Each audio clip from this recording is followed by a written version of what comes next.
Kes meist ei sooviks elada jõe ääres?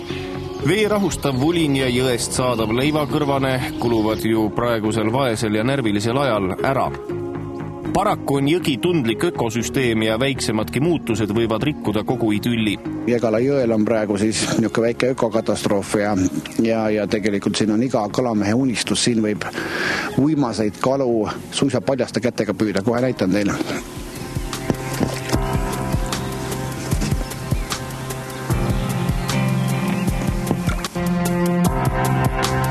Anija valla Partsaare küla elanike tabas töölt naastes ebameeldiv üllatus. Jägala jõe ääres avanev vaatepilt oli kõike muud kui rõõmustav.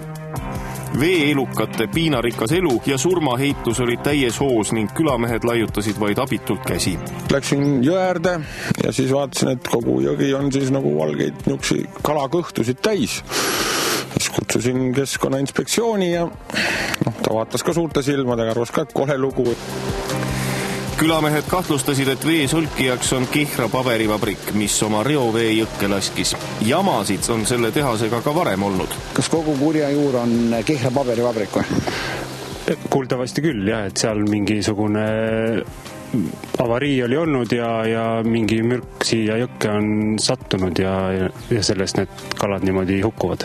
Siin kuskil 15 aastat tagasi oli samasugune olukord, aga nüüd kui täna olid väiksed kalad, siis seekord olid üks 20-30 sendised kalad kivide peal kõhud üles pidi. Kaldalt vaadates tundus umbusklikule reporterile kõik korras olevat. Külamehed lükkasid aga paadi vette ja kutsusid väikesele matkale. Jõelt avanev vaatepilt oli karm. Iga natukese aja tagant võis kohata mõnd surmasuus siplevat kala.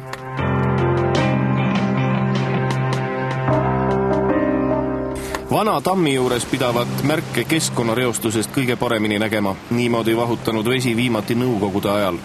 Kaebused sellest, et jõe veega midagi lahti on, jõudsid ka Anija vallavalitsusse. Kohalik keskkonnaspetsialist ei pidanud paljuks veel hilisõhtul asja kontrollima minna. Oled sa varem niisugust pilti üldse näinud siin? Ei, nii vaus pilti pole varem näinud. Et täiesti jõgi ütleselt valge on, et see on minul nagu esimest korda. Aga kindlasti hommikul oma poolt hakkame uurima, et kaugel asi on, milles see võis olla, mis on need tulemused, kuna Jägala jõgi suubub Jõelähtme vallas, et kindlasti meid huvitab, et mis siin juhtus.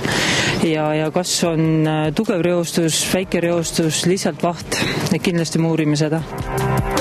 Aga mis siis ikkagi toimus? Kas tegemist oli tahtliku reostuse või inimliku eksitusega?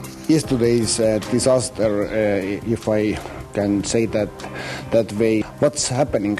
I would first of all like to point out disaster is a rather strong word to use. It was a small accident that we had in one of the equipments in the mill, and there was some overflow of water into the treatment plant, and from there it flowed into the river without being treated. People, we believe there was no danger, which is also proven by the fact that there was nobody who was injured or harmed in any manner. What kind of situation is today? Things are working normally, and within half a day or 1 day more, we expect the water treatment facility to be fully effective as it has been in the past. Tänaseks on juhtum ka Keskkonnainspektsioonis ja asjaga tegelevad spetsialistid. Eile oli avarii, mistõttu biopuhasti seiskus ja reostus pääses Jägala jõkke ja eile leiti ka päris suurel hulgal surnud kalu.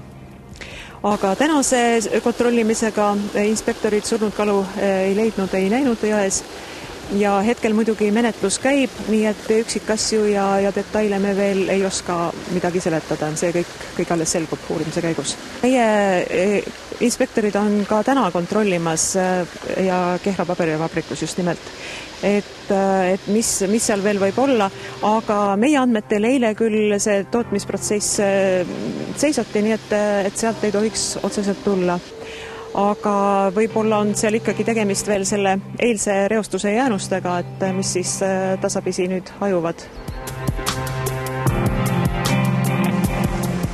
Siit see reovesi jõkke pääsebki. Tehase bossi sõnul midagi hullu ei juhtunud ja kõik on kontrolli all. Inimestele ohtu ei ole. Samas ma arvan, et tegelikult Jägala jõest võiks sel aastal kalad püüdmata jätta.